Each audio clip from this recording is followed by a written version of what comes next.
Assalamualaikum.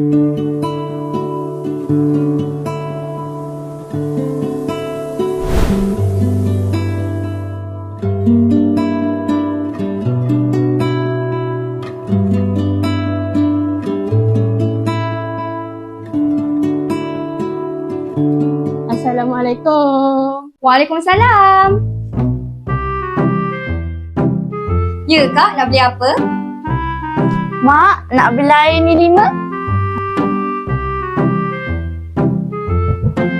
Semuanya berapa ringgit kak? Semuanya RM10. Alamak, tak ada duit dah. Kalau saya hutang dulu boleh tak? Hutang? Kenapa? Tak boleh hutang tu.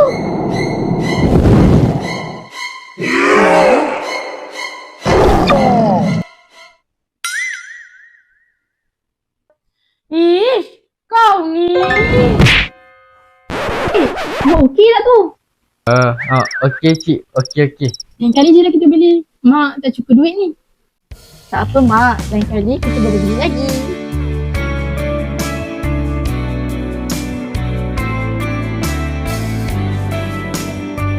Kak, ni barang makcik tadi ke?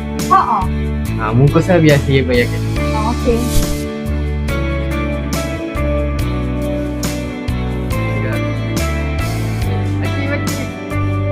Makcik ambil lah.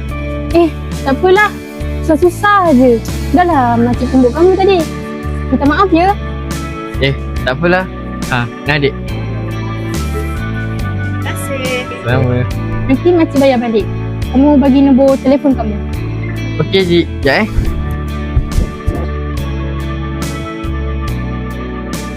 Bila dah besar nanti, tolong orang lain pula ya dek. Baik bang. Assalamualaikum. Waalaikumsalam. Dari mana ni?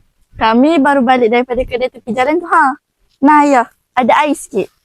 Mana kamu dapat ni? Ada orang belanja ya. Siapa yang belanja? Tak kenal lah ya. Tapi dia dah bagi nombor telefon. Buat baik, dibalas baik.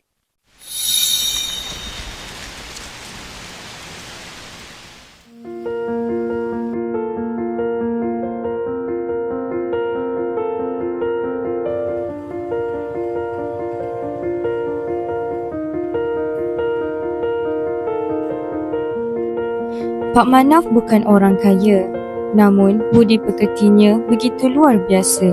Di dapur kantin itu, dia bukan sekadar memasak, malah sentiasa mengambil berat tentang sekelilingnya.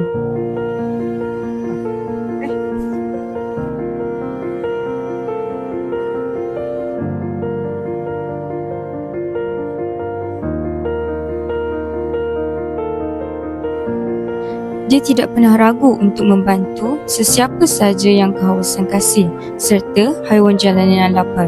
Ini membuktikan bahawa kebaikan tidak memerlukan kekayaan. Bila dah besar nanti, tolong orang lain pula ya dek.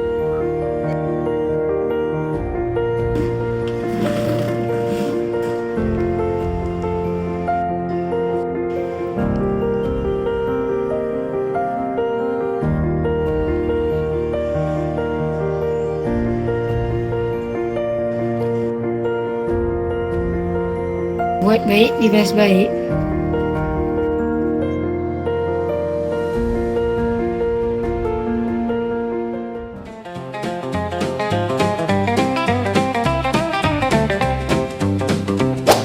Di hujung kampung ada satu cerita, kisah Pak Manaf yang disukai semua.